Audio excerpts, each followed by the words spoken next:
When we rely too much on others to do what we were meant to do ourselves, something within us begins to weaken. And over time, our ability to control our own power starts to fade, like unused muscle left to wither in stillness. Self-reliance is like a muscle. The more we use it, the stronger it grows. But every time we hand off something we should handle ourselves, we lose a little of that strength. Slowly, our internal fire dims, and the confidence that once held us upright begins to collapse inward. If a man desires to be great, truly great, he must be self-reliant. He doesn't have to be self-reliant in everything, but in the one thing he most desires to be great in, he must be willing to stand alone. This is not ego, it's not arrogance, it's courage, it's daring to walk a path that others might not understand. It's choosing to be the oak, not the vine. The vine clings, needs support. The oak gives support, so yes, offer help to others, but do not crave it for yourself. From the very beginning, see life for what it is, a battle. And in this battle, you must be your own soldier. You can't buy your way out of it. You can't substitute someone else to fight in your place. And there's no early retirement. In the great war of life, the retired list means one thing: death. The world is busy. It spins on its own axis of sorrow, joy, and struggle. It's not waiting to rescue you. That's why the one great password to success, the one key that unlocks the door, is self-reliance. If you want to learn to speak with confidence, put yourself in situations where you must speak. No matter how uncomfortable. If you want to overcome anxiety, force yourself to be around people who carry joy and light, even if your instincts scream to withdraw. And if you desire a strength you've seen in others, don't waste your energy envying them. Don't sit and sigh, I wish I had what they have. Instead, ask, how did they get there? What price did they pay? Then pay it yourself. Emulate the process, not just the outcome. Rely on your own effort, and in time, you'll build power that feels natural, unshakable, because it will be yours. See yourself as an investment, an undiscovered mine, filled with untapped treasures. The only way to know what you contain is to dig, to descend, to go deep, and to bring out what's hidden. If we want to develop true self-reliance, we must stop obsessing over surpassing others, and instead focus on surpassing ourselves. Each day, ask, how can I be better than I was yesterday? Not richer, not more admired, just better, more patient, more focused, more kind, more resilient. This kind of growth is quiet, but it's steady. It harmonizes every part of your life and creates a unified strength that can't be faked. Daniel Morrell, the president of the famed Cambria Rail Works, which employed 7,000 men, was once asked the secret behind their legendary success. His answer was simple: we always try to beat our last batch of rails. That was it, not magic, not mystery, just honest, focused, self-competition. And that's the healthiest kind of competition, not against others, but against your past self. Too often, competition tempts us to chase appearances instead of substance. We care more about seeming successful than being successful, but when you compete only with yourself, you invite true growth. Self-reliance feeds this growth, and the more you grow, the more self-reliant you become. It's a loop of strength, built from the inside out. When a person embraces this truth, when they view their life as an upward path of progress, they begin to create themselves, day by day, decision by decision. They don't cower before obstacles in the distance. They don't panic at problems that haven't even arrived, like Bunyan's traveler who feared the lions from afar, only to find they were chained when he drew near. Most dangers shrink when faced. Most fears die when walked through. The self-reliant man does not live in the long shadow of another's greatness. He does not copy. He does not cling. He stands, thinks for himself, speaks from his own convictions, moves with his own inner compass. This does not mean he rejects friendship. On the contrary, he understands its value more than most. But true friendship is rare, and like a lifeboat, its true worth is revealed only in the storm. Many so-called friends turn out to be leaking lifeboats, useless the moment you actually need them.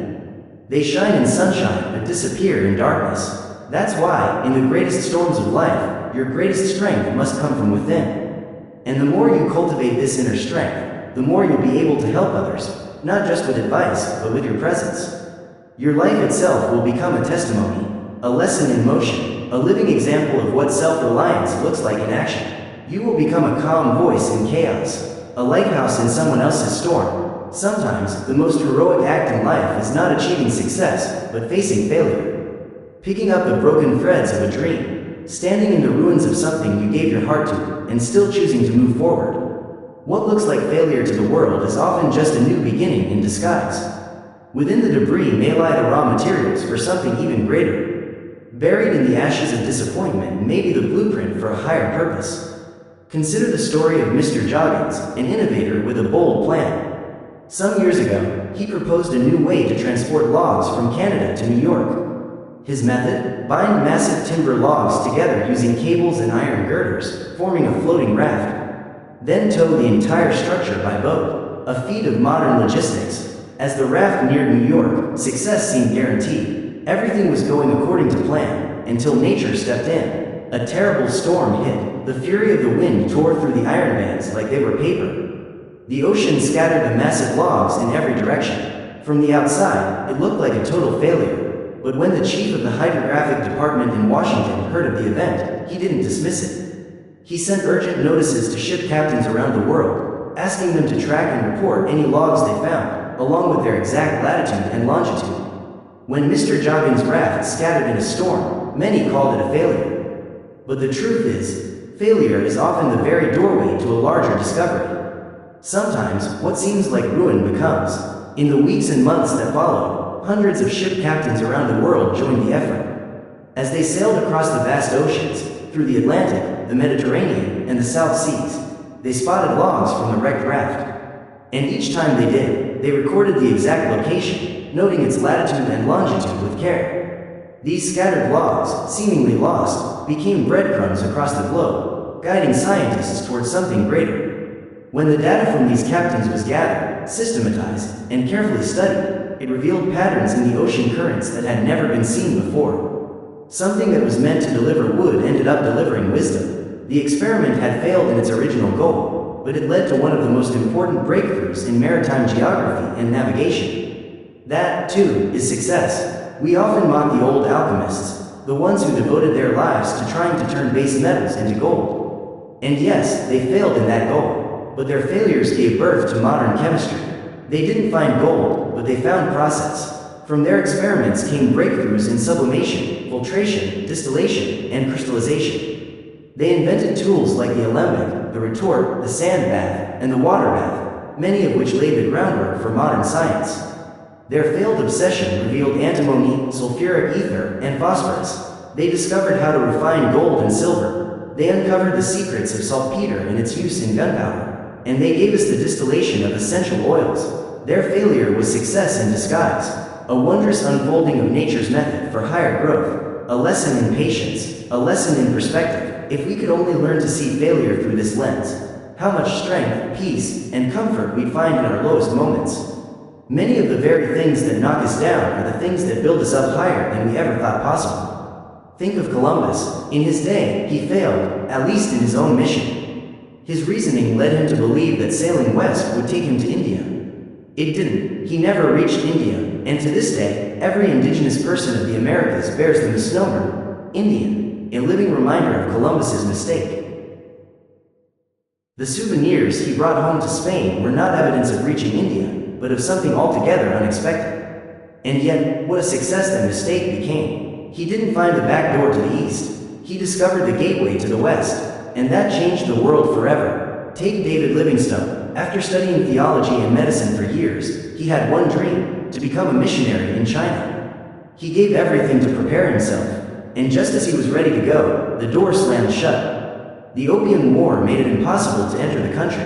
At first, it must have felt like devastating failure, but Livingstone didn't let disappointment defeat him. Instead, he offered himself for mission work in Africa. That shift in direction, what looked like a blocked path, became the turning point in history.